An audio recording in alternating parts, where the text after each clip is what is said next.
And hello everybody, welcome to the Go Home Wrestling Show. And I'm EJ, and with me tonight, it's not D-Shep, it's not Magriff. They're both, dealing with a couple of personal things, and we wish them the best and can't wait for their return.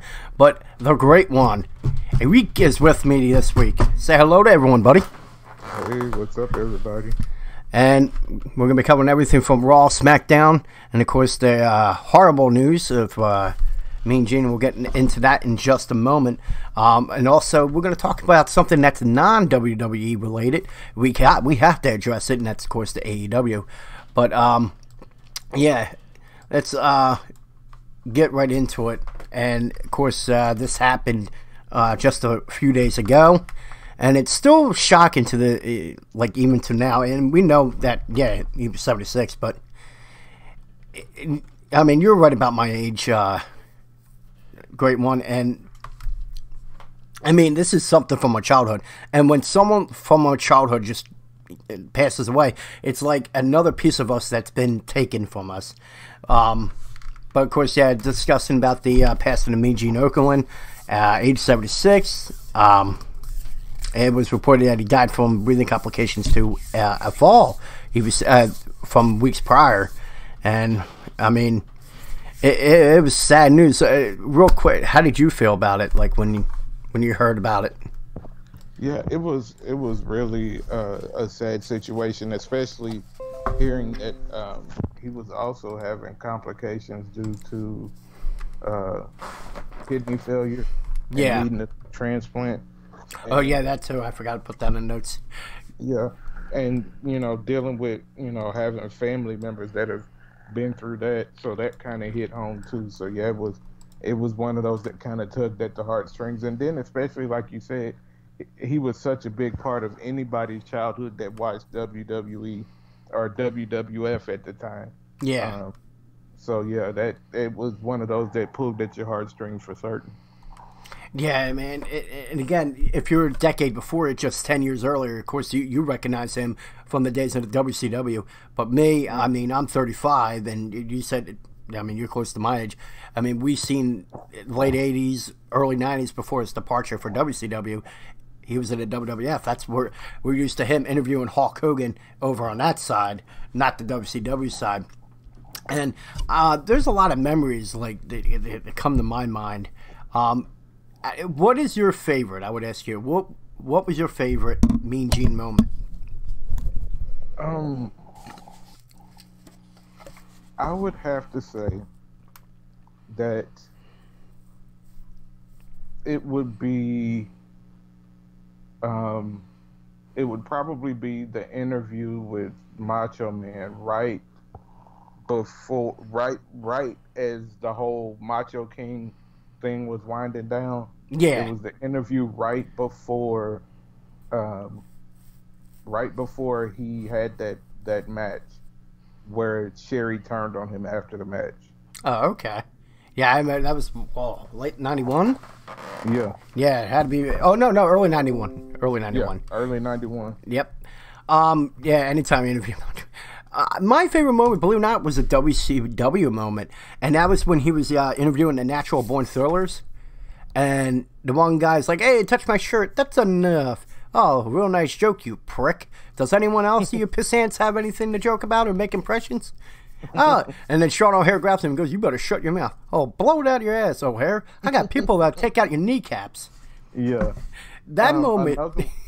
Another one for me was the night that Hogan turned. Oh yeah, and that's the thing with him. He was a part of a lot of historical moments, and yeah, that was one of them. That was the biggest one. I mean, turning Hulk Hogan heel, there was nothing bigger at that time. Exactly. He has been a part of quite a few historical moments. The first NWA guy to come over to WWE and win the World Championship, Ric Flair, Royal Rumble '92. And another moment I enjoyed was in the middle of that promo when Ric Flair's going, "With the tear in my eye," you just hear Mean Gene stop everything, go, "Put that cigarette out." It's like moments like that, like it stood out. And he was the constant professional. You could tell he was. And I went online to see if there was anything that anyone could say bad about him. No one ever did. And that just, and he was one of the purest guys in the professional wrestling. And sad to see him go. I mean, I know he wasn't doing much as of late. I think the last time we seen him was the 25th anniversary of Raw. Right. But overall, I mean, back in the 90s, late 80s, if there was a guy with the mic interviewing someone in the backstage, it was that guy. And and that dude, all you hear about is like, all you had to tell him was bullet points, and he would just create magic. No matter what it was, no matter the situation, he was able to create magic. And like I said, the little brief bio, real quick though, is that, believe it or not, he started out as a popular DJ in a radio station in Omaha before making his way to the AWA, where he was at from 70 to 84. Then made it to the WWF during the expansion to go national in 84. Stayed there until 1993, and then from 93-01, went over to WCW.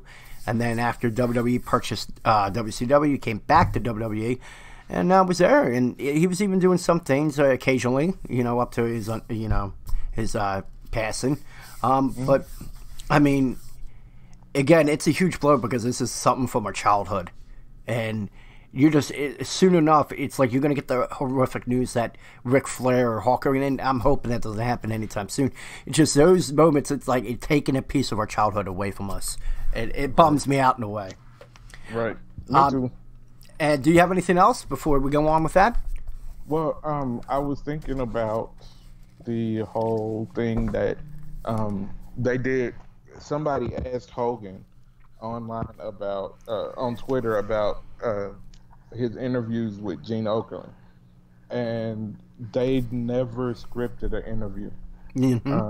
Hogan even said that every time they would do an interview, Gene would ask him, what are they going to do? And he was like, just follow you.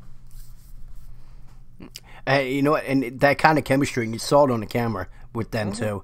I mean, you see that there was people that he worked well with. I could tell you one he didn't work well with was the Ultimate Warrior. I don't see how anyone could work with that guy, because you would see like Mean Gene would try to like get into it, but like introduce the Warrior, and he just start grunting,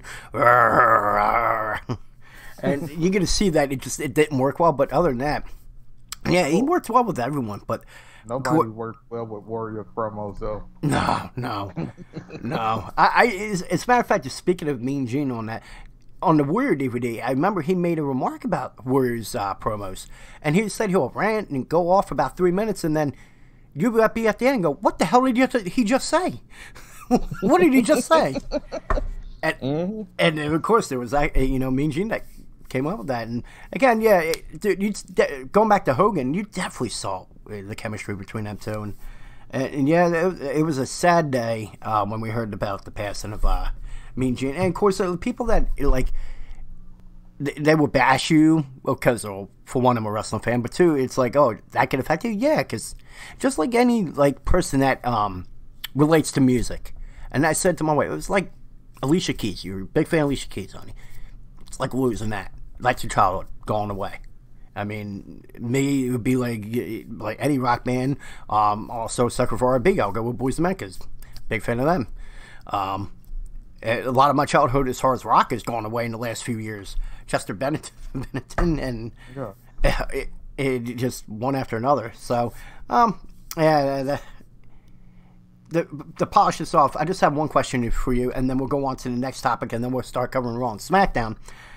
I know we discussed this on D-Shep stream, but obviously we haven't discussed it on here. But of course, they reported that Hulk Hogan would be returning to Raw to pay respects to Mean Gene Okerlund, and